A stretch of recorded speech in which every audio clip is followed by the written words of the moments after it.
A crime wave is sweeping our nation with murder rates up by double digits in many cities, including large cities like New York and LA, but also in smaller cities like Omaha and Louisville.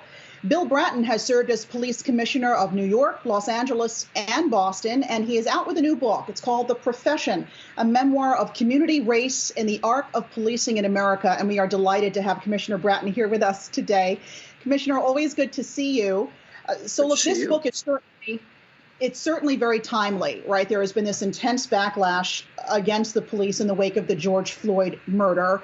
You've seen a lot in your 50-year career in law enforcement. How do you even begin to build trust again between the community and the police, especially trust with the Black community?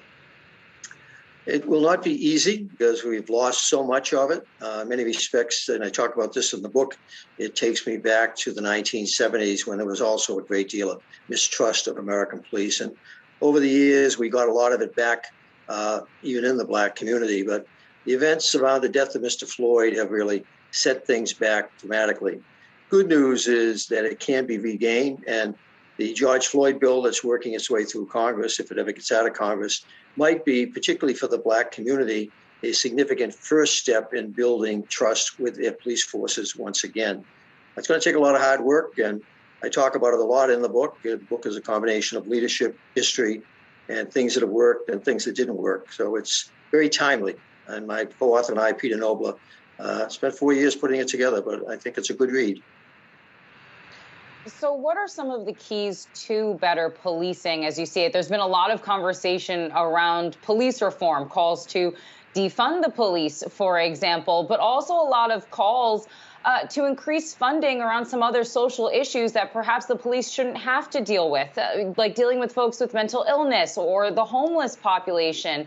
How should we be navigating moving forward, at least when it comes to that police reform? And what do you make of some of those calls to defund police?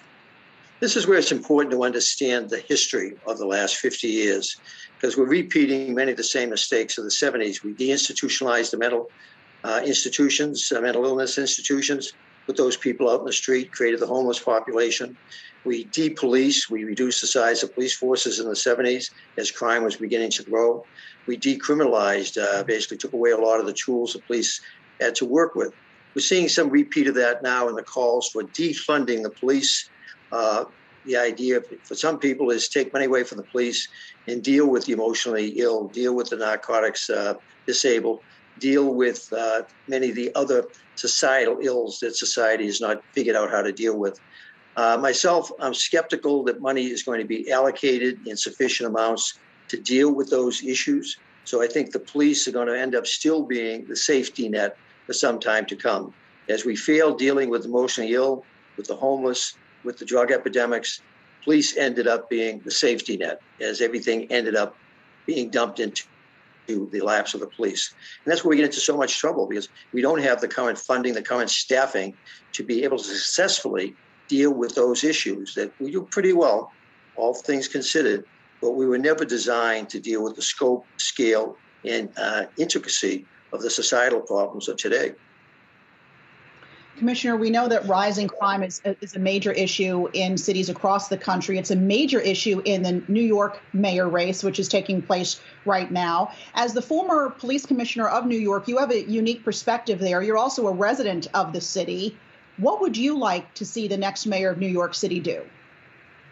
Well, New York City's mayoral race is a microcosm in some respects of the current debate around the country. We have the criminal justice reform movement on the left that in the case of New York City went too far, too fast. And that's evidenced by some of the candidates in the race who are still talking about defunding the police, reducing the size of the New York police force in the midst of the largest crime wave in 30 years. Doesn't make much sense, I think, to the average person. On the other hand, that we have this issue going forward that we are going to have to basically grapple with a long, hot summer ahead of us. Good news is that we have if you will, things we have learned from the past, how to deal with it, but it's going to cost money. And the problem is, even with that money, it's going to have to be used for police overtime, because most departments are having trouble hiring to fill vacancies, and they're losing large numbers of officers as a result of the tensions of the last 2 years. So we're not in a particularly good place But out of crises comes opportunity. In my case, I consciously went into New York twice and into LA to deal with crises. That's what I like to deal with. As you get out of crises, you get opportunities, and you can expedite change. If we're smart about this, we can take advantage of this current crisis, the many crises we're actually dealing with, find common ground that we can all get something out of coming together and move forward. Hope is not lost, but right at the moment, there's a lot of pessimism, a lot of concern. Reminds me of the 1990s all over again. But we got through the 90s, didn't we? In New York, before the epidemic, was probably the best it's ever been, until the legislature got into the mix and messed it up. Yeah, I'm a lifelong New Yorker, and I've lived through all of what you just talked about. I'm happy to hear, though, that you are hopeful, Commissioner. I know that you support a lot of reforms that have been called for since George Floyd's murder, including mandatory police body cameras. But where are you in terms of abolishing qualified immunity, which protects police from criminal charges if they use deadly force in the line of duty? Will that have a chilling effect on people wanting to be part of the police force? Policing believes that would be the case, that it would make it even more difficult to attract young men and women. The idea that a police officer was oftentimes called to make a split-second decision in a life-threatening situation, if he makes an error that he may lose his home, may have his salary basically taken away, why would anybody want to put themselves at that risk? It's ironic that we want qualified immunity. That means limited immunity for police officers who have to make those split-second decisions. Meanwhile, the people who are designing the bill in Washington, in state capitals, and the prosecutors have absolute immunity. They can't be sued.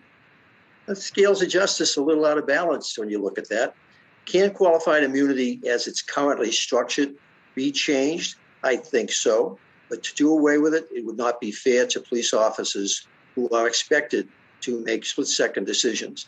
And in that regard, this is where the defunding movement is ridiculous, because we need to basically fund more training for our officers, so when they do get into a tough situation, they make fewer and fewer mistakes, so they're not at risk, and the people they're interacting with are at less risk also. I would guarantee if you asked 9 out of 10 people in New York City, or for that matter, in Albany, or in Washington, D.C., in the nation's capital, who are debating qualified immunity, they couldn't explain it. It is a very difficult issue to understand. On page 460 of my book, I consciously designed that section of the book to try to put it in layman's terms so that the average person would understand what this issue is all about. It's a complex issue, not easily defined, not easily understood, and not easily changed. Well, the book is called The Profession, and it is an eye-opening look at policing in America and your 50-year career in it. Commissioner Bill Bratton, always good to see you. Thanks.